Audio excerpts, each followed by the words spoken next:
ఇర్మియా కల్లారా చూస్తున్నటువంటి అనేకమైనటువంటి వేదనకరమైనటువంటి పరిస్థితులు, దేవుని నమ్ముకున్నటువంటి ప్రజలు, దేవుని వెంబడిస్తున్నటువంటి ప్రజలు చెడుతనమునికి గురై చెడుతనమును చేయడం వల్ల, చెడ్డ కార్యములు, చెడ్డ ఆలోచనలు చేయడం వల్ల అక్కడ భయంకరమైనటువంటి పరిస్థితులు అక్కడ ఉన్నటువంటి ప్రజలకు ఎదురవుతున్నటువంటి పరిస్థితుల్లో ఇర్మియా వ్యాధులతో మాట్లాడుతున్నాడు.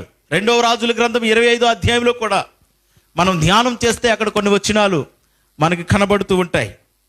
కనుక ప్రియులారా, ఈ యొక్క రాత్రికాల సమయంలో మనం బాగా ఆలోచించుకోవాల్సినటువంటి విషయం, ఎందుకు ఇలాంటి వేదనకరమైనటువంటి పరిస్థితులు ఎదురవుతున్నాయి, ఎందుకు ఇలాంటి భయంకరమైనటువంటి పరిస్థితుల్లో అనేక మంది కన్నీటికి గురవుతున్నారు, అనేక మంది వేదనకు గురవుతున్నారు, అనేక మంది భయముకు గురవుతున్నారు అనంటే, ప్రతి వ్యక్తి జీవితంలో కూడా అనేకమైనటువంటి పాపం విషయంలో అనేక మంది తమ నడతను చెడు నడతకు అప్పగిస్తూ ఉన్నారు. ఈ లోకంలో నడుస్తూ ఉన్నారు, ఈ లోకం వైపు వెంబడిస్తూ ఉన్నారు. ప్రియులారా, ఈ లోకము నాశనం చేసేటువంటిది, ఈ లోకము నాశనం వైపు మనల్ని నడిపించేటువంటిది. ఈ లోకంలో అనేకమైనటువంటి కార్యాలు మనము చూస్తూ ఉన్నాము. మనము అర్థం చేసుకోవాల్సినటువంటి విషయం ఏంటనంటే, ఈ భయంకరమైనటువంటి పరిస్థితుల్లో మనమందరము కూడా పాపమును గురించినటువంటి అవగాహన మనం కలిగి, పాపము గురించినటువంటి అనేకమైనటువంటి విషయాలు మనం నేర్చుకుని దాని గురించి జాగ్రత్త పడవలసినటువంటి అవసరం మనకున్నది. ఈ రోజున అనేక మంది భయము లేకుండా ఇష్టానుసారంగా జీవిస్తున్నటువంటి పరిస్థితులు మనం చూస్తూ ఉన్నాము. ఆనాడు కూడా ఇక్కడ రాజు గురించి మనం చదువుకుని ఉన్నాము. యెహోవా దృష్టికి చెడ్డ నడత నడిచెను. ప్రియులారా, దేవుని యందు భయభక్తులు లేకుండా అనేక మంది చెడు నడతను నడుస్తున్నటువంటి పరిస్థితులు ప్రస్తుత కాలంలో కూడా చూస్తున్నాము. ఆ రోజు ఎలాగైతే దేవుని దృష్టికి చెడుతనం చేయడం వల్ల శత్రువైనటువంటి బబులోను రాజుకు దేవుడు అప్పగించాడో, ఈ రోజున కూడా అనేక మంది పాపములో నిండి ఉండడం వల్ల, అనేక మంది తన ఇష్టానుసారంగా జీవించడం వల్ల, చెడ్డనడతలు నడవడం వల్ల ఈ రోజున ప్రపంచంలో భయంకరమైనటువంటి వైరస్లు, భయంకరమైనటువంటి పరిస్థితులు ఎదురవుతూ ఉండడం మనం చూస్తూ ఉన్నాం. ప్రియులారా, దీని అంతటికి కారణం ఏంటంటే, మనుషులు చేస్తున్నటువంటి చెడు నడతలు దేవుని దృష్టికి మనము చెడ్డవారుగా, దేవుని దృష్టికి భయంకరమైనటువంటి వ్యక్తులుగా మనం కనబడడం వల్ల అనేకమైనటువంటి భయంకర పరిస్థితులు ఈ లోకంలోకి వస్తున్నాయి అనేటువంటి విషయాన్ని మనం జాగ్రత్తగా గమనించాలి ప్రియులారా. కనుక ఈ యొక్క వేదనకరమైనటువంటి పరిస్థితులు, ఆ రోజు ఇర్మియా కన్నీటితో తన ప్రజలైనటువంటి పాపము గుండా, ఈ లోకం గుండా, ఆ బానిసత్వములో, ఆ భయంకరమైనటువంటి వ్యాధుల్లోనికి వెళ్ళిపోతూ, ఆ భయంకరమైనటువంటి శిక్షలు అనుభవిస్తున్నటువంటి ఆ పరిస్థితుల్లో, తన ప్రజలు నష్టపోతున్నటువంటి పరిస్థితుల్లో ఇర్మియా అనేటువంటి ప్రవక్త కన్నీటితో ప్రార్థన చేశాడు. ఇర్మియా ప్రవక్తకు మరొక పేరేంటంటే కన్నీటి ప్రవక్త. కనుక ప్రియులారా, ఈ రోజుల్లో కూడా నాశనమైపోతున్నటువంటి ప్రపంచం గురించి, నాశనమైపోతున్నటువంటి మన దేశం గురించి, నాశనమైపోతున్నటువంటి మన ప్రజల గురించి వేదనకు గురై, అనేకమైనటువంటి భయంకరమైనటువంటి శోధనలకు గురై, అనేక మంది వైరస్లకు గురై, అనేక మంది ఇబ్బందులకు గురై వేదన పడుతున్నటువంటి పరిస్థితుల్లో ఈ రోజున ఇర్మియా వలె కన్నీటితో ప్రార్థన చేసేటువంటి ప్రార్థన పరులు లేవాలి ప్రియులారా. ప్రార్థన చేసేటువంటి ప్రార్థన పరులు కావాలి. ప్రపంచం కొరకు ప్రార్థన చేసేవారు కావాలి, దేశం కొరకు ప్రార్థన చేసేవారు కావాలి, మన భారతదేశం కొరకు ప్రార్థన చేసేటువంటి వారు కావాలి.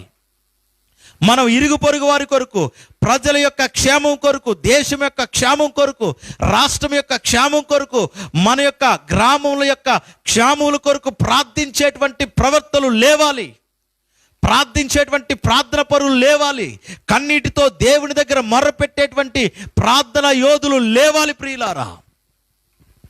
ప్రార్థన పరిస్థితులను మారుస్తుంది. ప్రార్థనే మనకి ఆయుధం. ప్రార్థన ద్వారానే ప్రభు యొక్క క్షమాపణ, ప్రభు యొక్క కనికరము, ప్రభు యొక్క ఆ జాలి మనం పొందుకోగలం. ఆయన యొక్క జాలి కలిగినటువంటి హృదయాల్ని మనం కదిలించగలం ప్రియులారా. కనుక ప్రార్థన చేసేటువంటి వారు లేవాలి. ఈ రోజుల్లో ప్రజలు అనేకమైనటువంటి ఇబ్బందులకు గురవుతున్నారు. ప్రజలు అనేకమైనటువంటి ఈ లోకానుసారమైనటువంటి ఇష్టానుసారమైనటువంటి జీవితాల్లో వారు వెళ్ళడం వల్ల అనేక మంది ప్రియులారా శోధనకు గురవుతున్నారు, వేదనకు గురవుతున్నారు.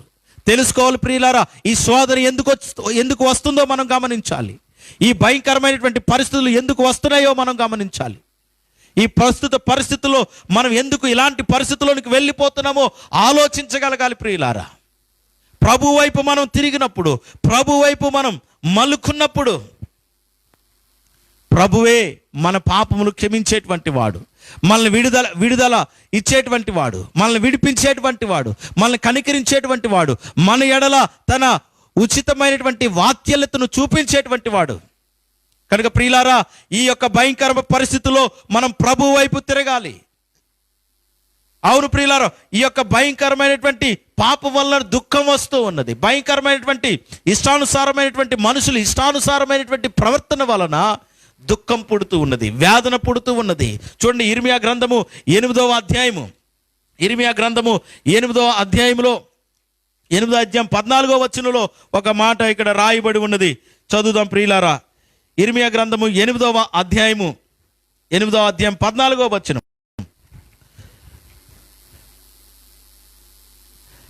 మనమేలాగు కూర్చుండి ఉన్నాము, మనము పోగుబడి ప్రాకారములు గల పట్టణములోనికి పోదాము, అక్కడనే చచ్చిపోదాము రండి. యెహోవాయే మనలను నాశనము చేయుచున్నాడు. ఆయనకు విరోధముగా మనము పాపము చేసినందున మన దేవుడైన యెహోవా మనకు విషజలమును త్రాగించుచున్నాడు. దేవునికి స్తోత్రం. ప్రియులారా, గమనించాలి, ఎందుకు దేవుడు ఇలాంటి వాడు, దేవుడు ఇలా చేస్తున్నాడు, దేవుడు కఠినమైన వాడా, దేవుడు ఆ పక్షపాత కాదు ప్రియులారా. మన జీవితంలోనికి దేవుడు ఒక భయంకరమైనటువంటి పరిస్థితిని మన జీవితంలోనికి ఆయన రప్పిస్తున్నాడు అని అంటే, ఆయన ఎందుకు రప్పిస్తున్నాడో అది అర్థం చేసుకోవాలి. ఆయన ఒక ప్రణాళికతో రప్పిస్తూ ఉన్నాడు. ఎందుకనంటే మనము ఆ విషయాల్లో మనము దేవుడు ఉన్నాడనేటువంటి విషయం గుర్తు చేసుకుని ఆయన వైపు తిరగాలి. ఇక్కడ చెప్తున్నాడు, యెహోవాయే మనలను నాశనము చేయుచున్నాడు. ఎందుకు? మనకు విరోధముగా, ఆయనకు విరోధముగా మనం పాపము చేస్తున్నందున. ఎందుకు దేవుడు ఇలాంటి కార్యాలు చేస్తున్నంటే ఆయనకి విరోధముగా మనం పాపం చేస్తున్నాము. దేవుని యందు భయము లేక, దేవుని యందు భక్తి లేక, దేవుని యందు విధేయత చూపించక. ప్రియులారా, ప్రస్తుతము క్రైస్తవులే ఎక్కువ మంది ఎందుకు చనిపోతున్నారో తెలుసా? ప్రస్తుతం క్రైస్తవులే ఎందుకు మరణానికి అప్పగించబడుతున్నారో తెలుసా? దేవుని యందు విధేయత చూపించలేనటువంటి వారు ఉన్నారు. కొంతమంది దేవుని చిత్తములో ఉంటున్న వారు ఉన్నారు. వారి సమయం అయిపోయింది. కొంతమంది ఇంకా కూడా వేదన పడుతూ ఉన్నారు. కారణం ఏంటో తెలుసా? ఇంకా వేదన పడుతూ ఇంకా అలా బ్రతికి ఉన్నావు, ఆ యొక్క క్వారంటైన్లో ఉన్నావేమో, ఇంకా ఆ యొక్క వెంటిలేటర్ మీద ఉన్నావేమో, ఇంకా భయంకరమైనటువంటి వైరస్ చేత, ఇబ్బందుల చేత, కష్టాలు, నష్టాలు, వ్యాధులు, బాధలు అన్నీ నీ చుట్టుముట్టి ఉన్నాయేమో. ఆలోచించు, ఎందుకు ఇలాంటి భయంకరమైనటువంటి పరిస్థితి వస్తుంది అనంటే దేవుడి రాత్రికాల సమయంలో నీతో నాతో మాట్లాడుతున్నటువంటి విషయం ఏంటో తెలుసా? ఇంకా మనం ఏదో దేవునికి విరోధముగా ఉంటూ ఉన్నాం. ఇంకా మనలో విరోధమైనది, దేవునికి ఇష్టం లేనిది ఏదో కనబడుతుంది ప్రియులారా.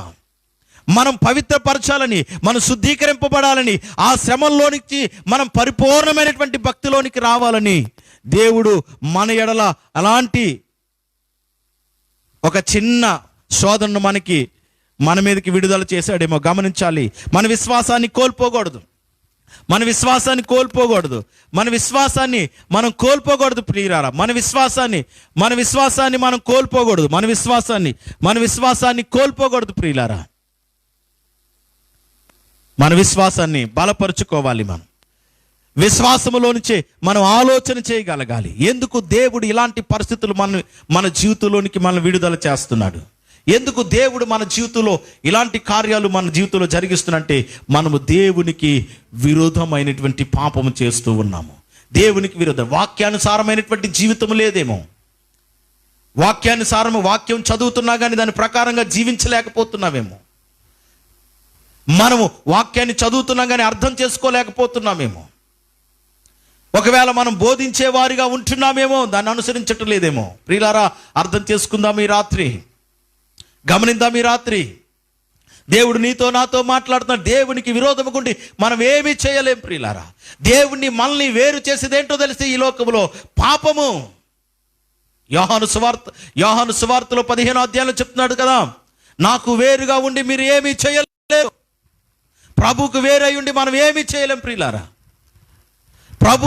ప్రభువు నుండి మనల్ని వేరుపరిచేది, దేవుని నుండి మనల్ని వేరుపరిచేది ఈ లోకంలో భయంకరమైనటువంటి పాపం. అది చాలా ఘోరమైనది. ఆ భయంకరమైనటువంటి పాపమే ఈ రోజున అనేక మందిని మరణానికి అప్పగిస్తూ ఉన్నది. ఆ రోజు ఆదాము మొదలుకొని ఈ రోజు పుట్టిన బిడ్డ నుంచి మరణం వెంటాడుతుందంటే కారణం ఏంటో తెలుసా? పాపం. ప్రియులారా, ఆ పాపం ఏదో మనలో ఉందేమో, దాన్ని సరి చేసుకోవడానికే దేవుడి శోధనలు పెడుతున్నాడేమో.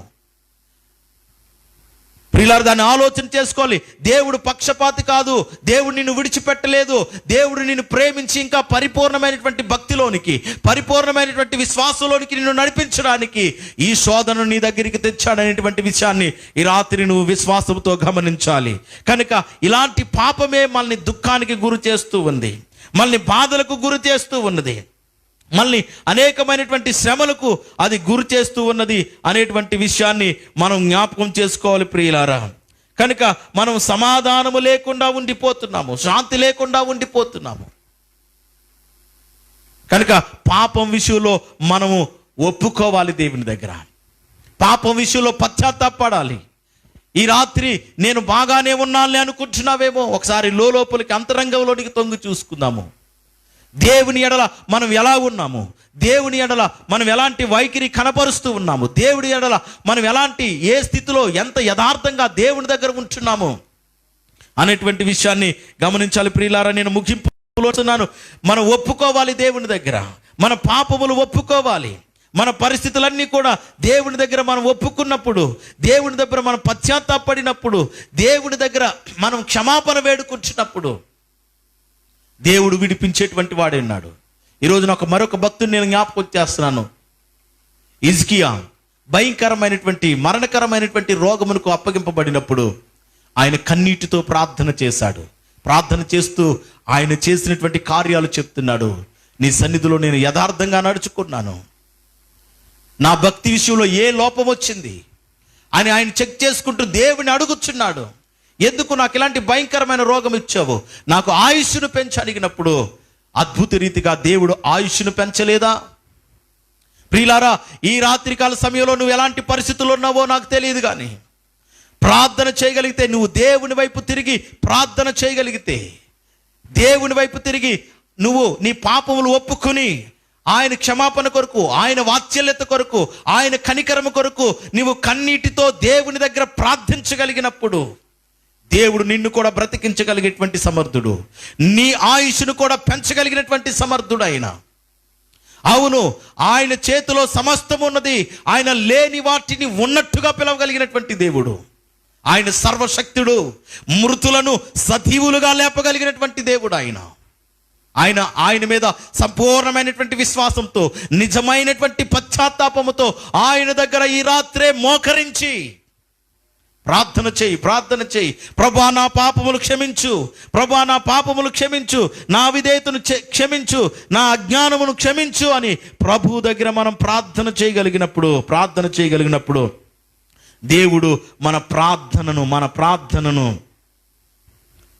విడిపిస్తాడు.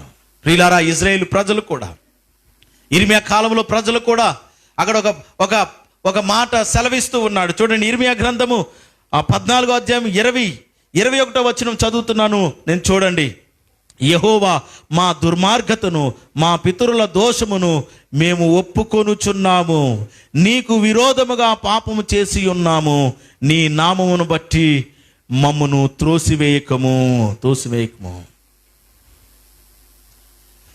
ఇక్కడ పాపములు ఒప్పుకుంటున్నాడు. మనం చేసినటువంటి పాపములు, మన పితరులు చేసినటువంటి, మన తల్లిదండ్రులు చేసినటువంటి పాపములు, మన పిల్లలు చేసినటువంటి పాపములు, ఈ పాపములన్నీ కూడా ఒప్పుకుంటూ ఉన్నాడు. ఇక్కడ చెప్తూ ఉన్నాడు చూడండి, యెహోవా మా దుర్మార్గతను, మా పితరుల దోషమును మేము ఒప్పుకొనుచున్నాము.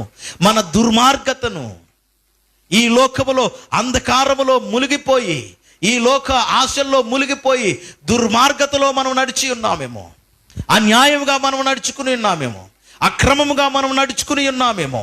ప్రియులారా, మన దుర్మార్గతను మనం విడిచిపెట్టాలి.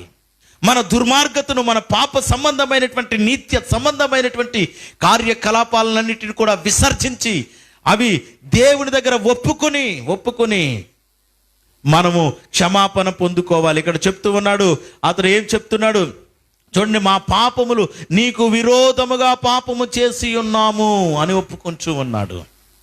ప్రియులారా, ప్రభు దగ్గర మనం ఒప్పుకున్నట్లయితే, ప్రభు దగ్గర మనము కన్నీటితో ఆయన దగ్గర మొరపెట్టినట్లయితే ఆయన క్షమించేటువంటి దేవుడు.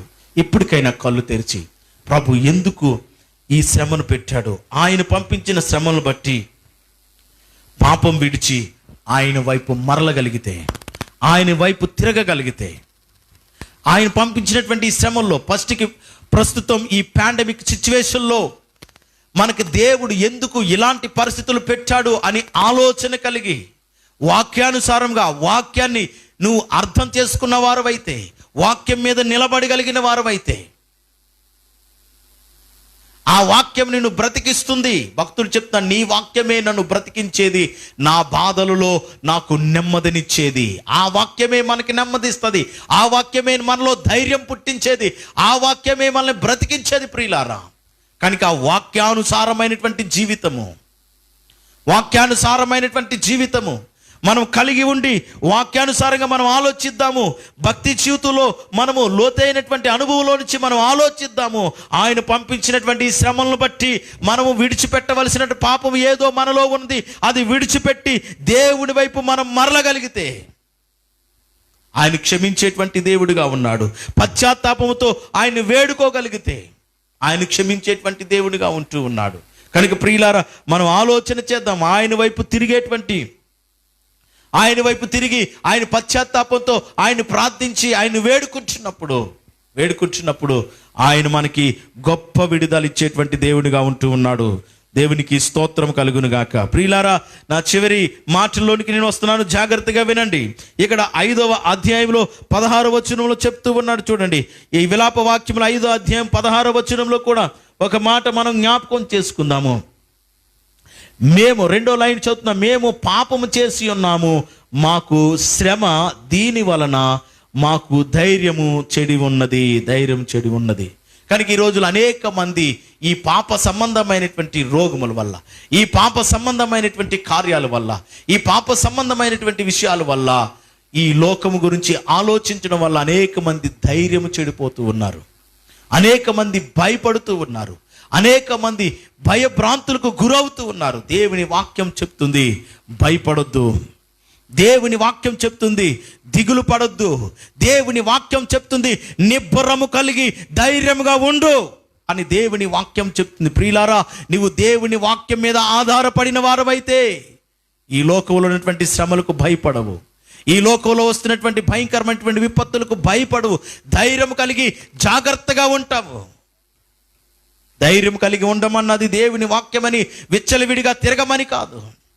ధైర్యం కలిగి నేను దేవుని వాక్యం చేత పట్టబడి ఉన్నా, నేను మూర్ఖముగా వీధుల్లో తిరిగి కరోనా పేషెంట్లు కౌగిలించుకోమని కాదు ఈ వాక్యం చెప్తుంటా. నీ అంతరంగంలో ధైర్యం పుట్టించేది వాక్యము. ప్రపంచమంతా భయపడుతుంది కోవిడ్-19 కొరకు. నీవు మాత్రం నీ బిడ్డలతో, లేదా నీ బిడ్డలతో, నీ భార్య, నీ యొక్క కుటుంబంతో నీవు సంతోషముగా నీ యొక్క గృహములో ఉండగలగాలి అంటే నీవు నీ కుటుంబము ప్రభుని స్తుతించాలి, నీవు నీ కుటుంబము ప్రభుని ప్రార్థించాలి, నీవు నీ కుటుంబము ప్రభు యందు విధేయత కలిగి పాప సంబంధమైన వాటిని విడిచిపెట్టగలిగినప్పుడు నీవు ధైర్యం కలిగి ఉండగలుగుతావు. కనుక ప్రియులారా, గమనించండి, మనము పాపము చేసి ఉన్నాము గనుక మాకు శ్రమ దీని వల్ల కలుగుతుంది, అందుకనే మనం ధైర్యం చెడిపోతూ ఉన్నాము. అయితే ఈ పాపము నుంచి దేవుడు మనల్ని విడిపించగలిగినటువంటి దేవుడు. ఈ పాప సంబంధమైనటువంటి భయము నుంచి దేవుడు మనల్ని విడిపించగలిగినటువంటి దేవుడు, ఆయన వాత్సల్యం కలిగినటువంటి దేవుడు, ఆయన కృప కలిగినటువంటి దేవుడు. ఆయన ప్రార్థించినప్పుడు, ఆయన మనము వెంబడించినప్పుడు, ఆయన వైపు తిరిగి మనం పశ్చాత్తాప పడినప్పుడు ఆయన మన జీవితంలో గొప్ప కార్యములు చేస్తాడు. మన మధ్య నుండి ఆయన రోగమును తొలగించేటువంటి దేవుడై ఉన్నాడు. మన మధ్య నుండి ఆయనకి భయంకరమైనటువంటి పరిస్థితులను తొలగించేటువంటి దేవుడై ఉన్నాడు. కనుక ప్రియులారా, నిర్గమకాండము 23వ అధ్యాయము 25వ వచనములో మనం ఒక మాట జ్ఞాపకం చేసుకుందాము. నిర్గమకాండ 23:25 వచనములో ఇలాగా రాయబడి ఉంది, నీ దేవుడైన యెహోవానే సేవింపవలెను, అప్పుడు ఆయన నీ ఆహారమును నీ పానమును దీవించును, నేను మీ మధ్య నుండి రోగమును తొలగించదను. దేవునికి స్తోత్రం కలుగును గాక. ప్రియులారా, ఇక్కడ మనము స్తుతించేటువంటి వారిగా, దేవుని మాత్రమే ఆరాధించేవారిగా, దేవుని మాత్రమే విశ్వసించేటువంటి వారిగా, దేవుని మాత్రమే ఘనపరిచేవారిగా మనం ఉంటున్నప్పుడు మన ఆహారాన్ని దేవుడు దీవిస్తాడు, మన పానీయాన్ని దేవుడు దీవిస్తాడు. అంతేకాదు, మనం ఎదుర్కొంటున్నటువంటి ఈ భయంకరమైనటువంటి రోగమును మన భారతదేశంలోనే కాదు, మన ప్రపంచంలోంచి, మన గృహంలోంచి, మన గ్రామంలోంచి, మన మండలంలోంచి, మన జిల్లాలో నుంచి, మన ప్రాంతంలో నుంచి దేవుడు ఆ రోగమును తొలగించేటువంటి వాడిగా ఉన్నాడు. ఆయన వాగ్దానం చేస్తున్నాడు. ఎప్పుడో తెలుసా? నీవు నీ ఇంటి వారు యెహోవాను మాత్రమే, దేవుణ్ణి మాత్రమే సేవింపాలి, దేవుని మీద మాత్రమే ఆధారపడాలి. ధనం మీద ఆధారపడుతున్నావా? ధనం ఎలాంటిదో తెలిసిపోతుంది. అధికారం మీద ఆధారపడ్డావా? అధికారాన్ని ఆశపడుతున్నావా, ఇష్టపడుతున్నావా?